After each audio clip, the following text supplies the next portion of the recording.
Assalamualaikum warahmatullahi wabarakatuh. Yang terhormat Bapak Ar-Rahmansyah Febri, SIPMSI, selaku dosen pengampu mata kuliah Sistem Hukum Indonesia. Perkenalkan, nama saya Melia Mengsari, dengan NIM 070112829131, jurusan Administrasi Publik, Fakultas Ilmu Sosial dan Ilmu Politik. Pada video ini, saya mengambil topik menarik dari materi hukum dagang, yaitu tentang perusahaan, dalam mata kuliah Sistem Hukum Indonesia.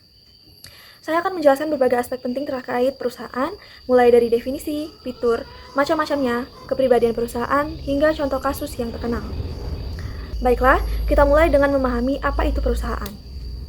Nah, perusahaan itu adalah bentuk kepemilikan bisnis yang mengatasi batasan semua bentuk kepemilikan lainnya, seperti perusahaan dagang tunggal, HUF, kemitraan, dan lain-lain.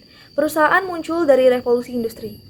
Perusahaan membutuhkan modal besar dan beroperasi dalam skala yang sangat besar. Nah, secara umum, perusahaan berarti perusahaan saham, gabungan. Menurut Widya Ningtyas 2001. Nah, di sini saya akan menuliskan pandangan menurut Lord Justice Linley dan Chief Justice Marshall. Menurut Lord Justice Linley, secara singkatnya perusahaan adalah bentuk kepemilikan bisnis yang mengatasi batasan kepemilikan lainnya dan muncul sejak revolusi industri. Nah, sedangkan menurut Chief Justice Marshall, perusahaan adalah asosiasi orang-orang yang menyumbangkan modal untuk suatu bisnis dengan berbagi keuntungan dan kerugian. Dengan kata lain, perusahaan adalah entitas hukum yang memiliki identitas tersendiri. Selanjutnya, kita akan membahas fitur-fitur perusahaan.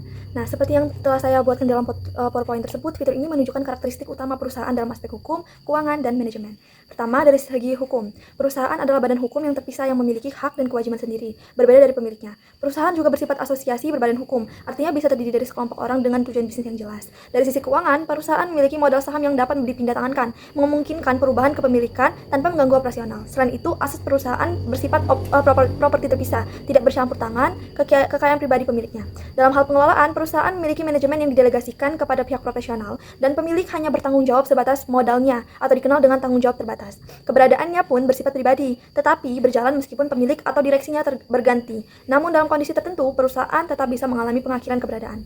Itulah beberapa fitur utama perusahaan. Kita lanjut ke slide berikutnya, yaitu macam-macam perusahaan.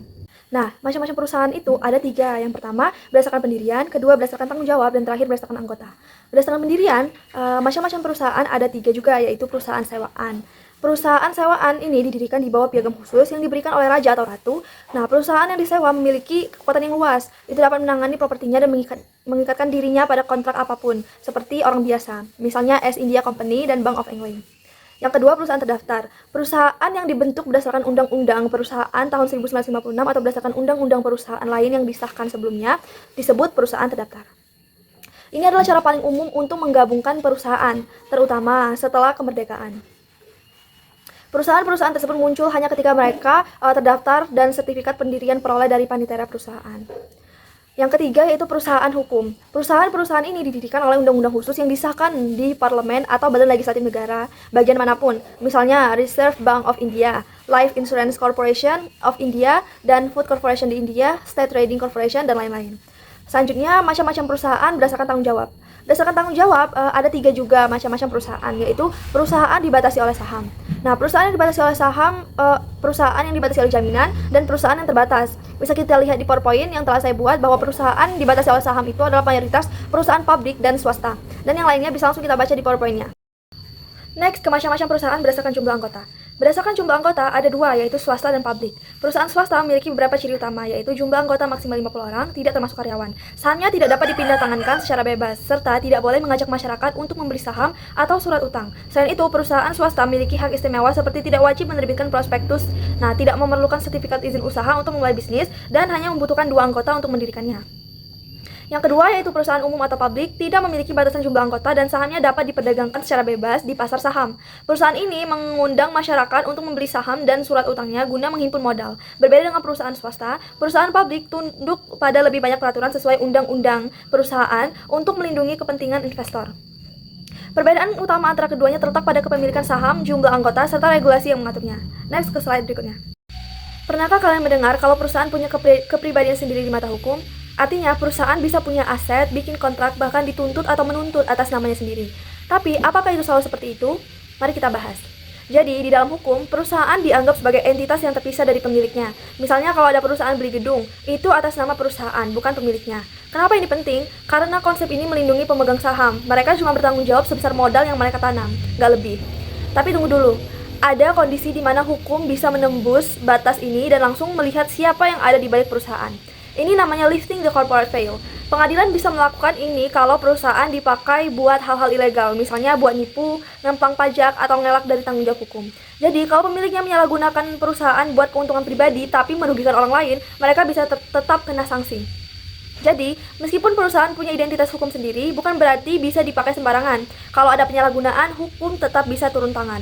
Nah, mari kita bahas lebih lanjut lifting the corporate veil. Secara hukum, ada dua dasar utama yang bisa bikin tabir perusahaan ditembus. Yang pertama, dari sisi peradilan. Nah, pengadilan bisa membongkar tabir ini kalau perusahaan dianggap mengancam kepentingan negara atau bertentangan dengan kebijakan publik. Kedua, dari sisi perundang-undangan. Hukum mengatur beberapa kondisi tertentu seperti jumlah anggota perusahaan yang kurang dari batas minimum, penyalahgunaan hubungan induk dan anak perusahaan, atau kasus perdagangan penipuan. Jadi, meskipun perusahaan punya identitas hukum sendiri, aturan ini memastikan pemiliknya tetap bertanggung jawab kalau ada penyalahgunaan. Nah, konsep ini nggak cuma teori aja, tapi udah banyak diterapkan dalam berbagai kasus hukum. Berikut ini beberapa contoh yang menunjukkan bahwa pengadilan memperlakukan perusahaan sebagai entitas hukum terpisah dari pemiliknya. Kasus yang pertama adalah Salomon vs Salomon and Company Limited yang menegaskan prinsip bahwa perusahaan adalah entitas hukum yang berdiri sendiri, terpisah dari pemiliknya. Dalam kasus ini, kreditor berusaha menuntut Salomon secara pribadi atas utang perusahaan yang bangkrut. Tapi, House of Lords memutuskan bahwa perusahaan punya identitas hukum sendiri, jadi Salomon gak bertanggung jawab secara pribadi. Keputusan ini memperkuat prinsip pemisahan badan hukum antara perusahaan dan pemiliknya. Kasus kedua yaitu Lee vs Lee Air Farming Limited. Juga menunjukkan pentingnya prinsip ini. Lee adalah pemilik hampir seluruh saham perusahaannya dan menjabat sebagai managing director sekaligus chief pilot. Ketika ia mengalami kecelakaan kerja, istrinya mengajukan klaim kompensasi. Pengadilan akhirnya memutuskan bahwa Lee dan perusahaannya adalah entitas yang terpisah. Jadi Lee bisa dianggap sebagai karyawan meskipun ia pemilik. Dengan begitu, istrinya berhak menerima kompensasi. Dari dua kasus ini, kita bisa lihat bahwa prinsip pemisahan badan hukum punya dampak besar dalam dunia bisnis dan hukum. Tapi, gimana kalau prinsip ini malah disalahgunakan? Inilah alasan kenapa ada konsep lifting the corporate veil. Baiklah, sekian penjelasan materi perusahaan dari saya. Saya akhiri, wassalamualaikum warahmatullahi wabarakatuh.